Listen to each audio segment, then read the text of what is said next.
Bonjour à tous, c'est Soel et bienvenue sur cette nouvelle vidéo et je suis assez content de vous refaire des vidéos puisque ça fait longtemps que j'avais pas fait d'enregistrement et donc je suis de retour sur ma chaîne secondaire. Alors c'est probable si vous êtes ici que vous connaissez pas forcément ma chaîne principale même et que vous êtes arrivé ici par les recommandations, mais c'est pas grave, on va quand même pouvoir discuter de tout ça. Et c'est parti, alors on va regarder deux Dreadnoughts, c'est la deuxième fois que je fais ce concept. J'avais fait une première fois, j'avais regardé un Agelord et un Warbirger qui sont quand même des légions que j'adore. Les Warbirger, je les connais assez peu, j'avais très peu lu sur eux. J'ai juste lu une nouvelle, celle où ils attaquent une ville et qui vénèrent l'empereur au tout début de leur corruption du chaos, dans une anthologie Horus Heresy. Et là, c'est des légions que je connais peut-être un peu mieux. On va parler des Iron Warriors et de l'Alpha Légion. Les Iron Warriors, c'est une légion que je trouve très sympathique par son esthétique, mais dont à la fois je suis pas non plus fan et je me considère pas non plus comme un fan de cette légion, même si je la trouve bien. Je sais qu'il y a des gens qui sont très très attirés par cette légion, qui ont plein de figurines, tout ça, qui aiment beaucoup le concept, la manière de réfléchir de Perturabo. Je suis pas encore assez renseigné sur ça. En tout cas, je trouve que c'est une figurine qui est très sympathique et que c'est peut-être une des seules figurines de la série à ne pas avoir trop vieilli. On va le rappeler, elle date de 2003, ce qui fait qu'elle a 20 ans. À l'époque, Horus Heresy s'était pas aussi développé qu'aujourd'hui, donc les figurines de Chaos, elles étaient représentées par des figurines équivalentes à celles des loyalistes. Donc c'est pour ça qu'ils ressemblent à un Dreadnought loyaliste classique. Alors qu'aujourd'hui, je pense que s'ils refaisaient un Dreadnought, ils feraient plutôt un Léviathan ou un Contemptor pour le Chaos. C'est une figurine qui incarne très bien l'esprit de la Légion. J'aime bien les couleurs.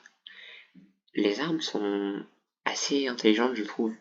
On note le gros fusil à plasma et on note aussi le lance-missile.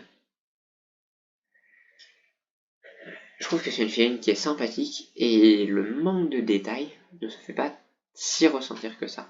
Ça pourrait passer et peut-être qu'aujourd'hui, si on la mettait avec une petite escouade de MK3, les nouveaux, bah, à part pour l'échelle, ça pourrait passer, on pourrait avoir une jolie armée des Iron Warriors.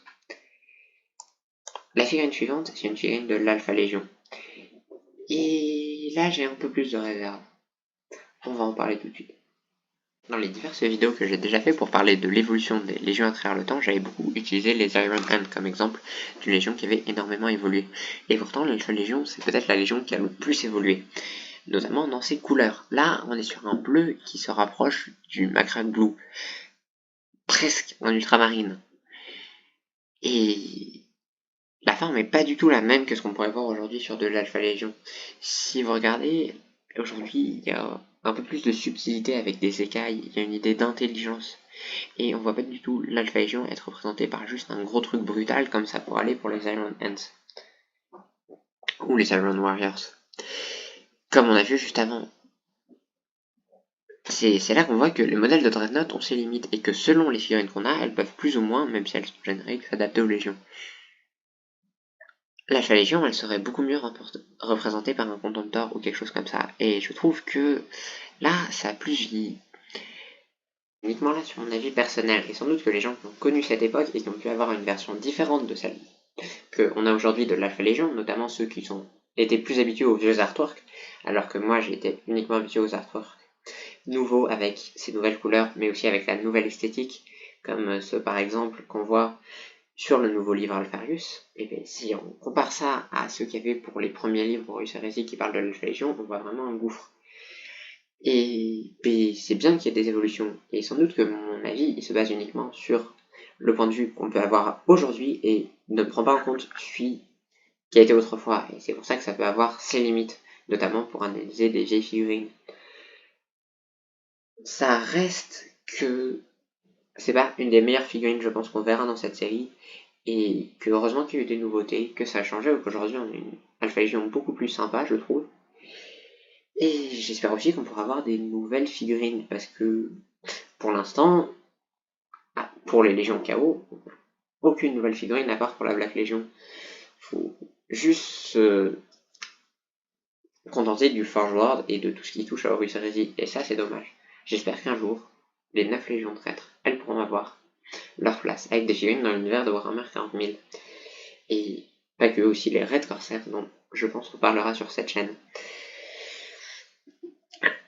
On est qu'au 2e épisode de cette série et je vais en faire beaucoup d'autres pour pouvoir traiter toutes les autres figurines qu'on aura à traiter. Donc je vous conseille, si vous le voulez, de vous abonner. Vous pouvez aussi aller jeter un œil à ma chaîne principale où je fais des contenus que je considérerais comme un peu plus travaillés ou au moins peut-être un peu plus profonds.